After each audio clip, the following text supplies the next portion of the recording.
Hello दोस्तों, welcome back to my YouTube channel. तो आज के वीडियो में जिस वैकेंसीज के बारे में हम बात करेंगे उसके लिए ऑल ओवर इंडिया से सभी ग्रेजुएट्स अप्लीकेशन कर सकते हैं। कुछ ऐसे भी पोस्ट है जिसके लिए 10th पास कैंडिडेट्स भी एलिजिबल है।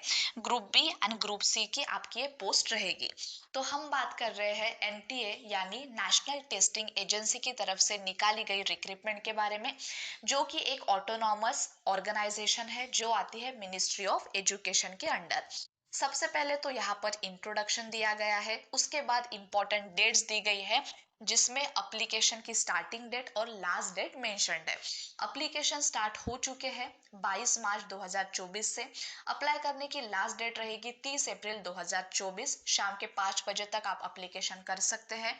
ट्रांजैक्शन करने की लास्ट डेट रहेगी 30 अप्रैल 2024, जो कि आप कर सकते हैं credit card, debit card, net banking या फिर यूपीआई के थ्रू। अगर आपके फॉर्म में कुछ एरर है, करेक्शन करना है, तो करेक्शन विंडो ओपन होगी। 2 मई से लेकर 4 मई तक ये ओपन रहेगी। अप्लीकेशन फी दी गई है फीमेल स्टाफ नर्स के लिए। अगर आप general, EWS, OBC, NCL category में आते हैं तो 1500 रुपए रहेगी।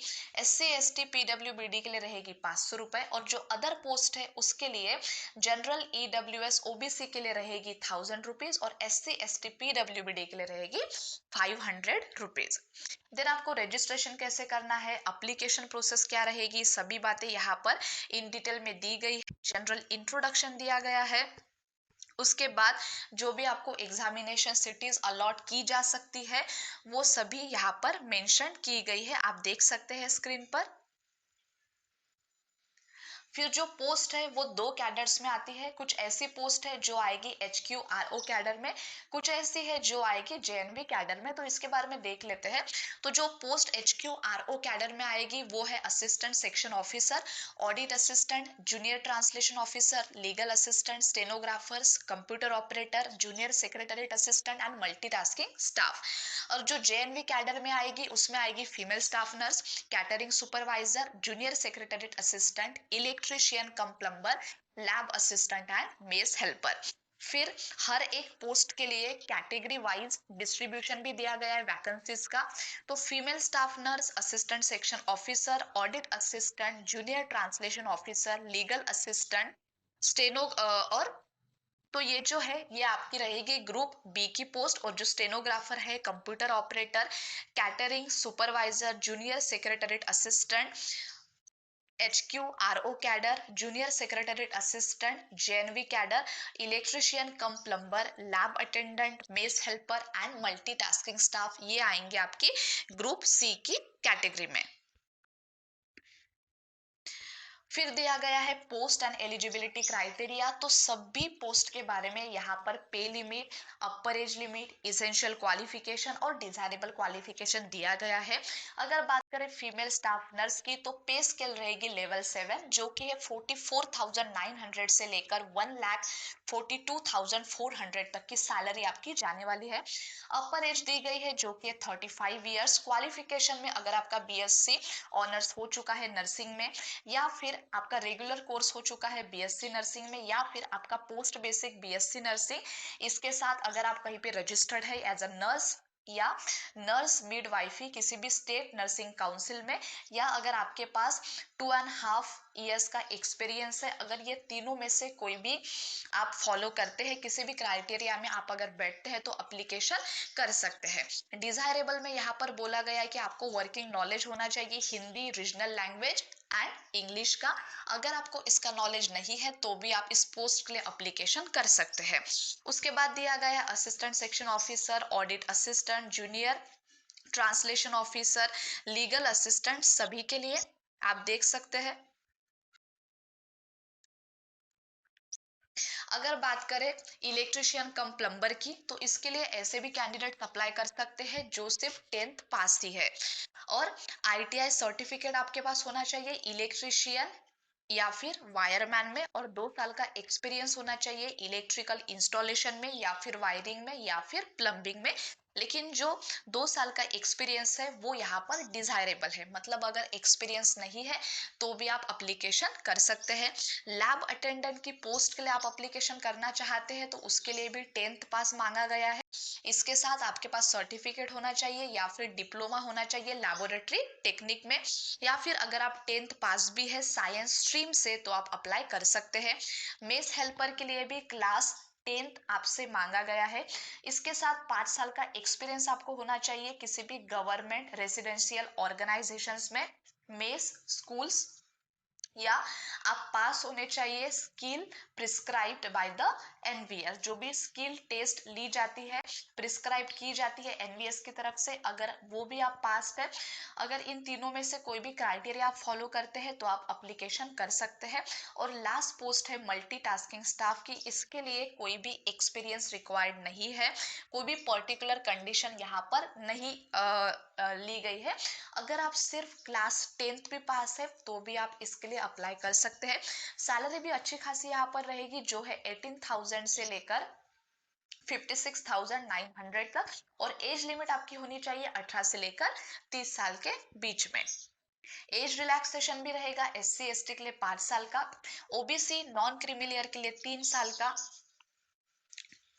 जो मल्टीटास्किंग स्टाफ HQRO कैडर है उनके लिए 5 साल का, candidates with 3 years continuous service, ऐसे कैंडिडेट्स जो किसी भी सेंट्रल गवर्नमेंट या फिर ऑटोनोमस बॉडीज या फिर जो एनवीएस के एम्प्लॉयज थे एक्सेप्ट मेस हेल्पर और MTS को छोड़ के, तो उनके लिए 5 साल का एज रिलैक्सेशन भी यहाँ पर रहेगा। और जो कैंडिडेट्स जिन्हें कुछ डिसेबिलिटीज है, अगर वो SC ST में आते हैं तो 15 साल का, ओबीसी में आते हैं तो 13 साल का, और जनरल में आते हैं तो 10 साल का एज रिलैक्सेशन दिया जाएगा।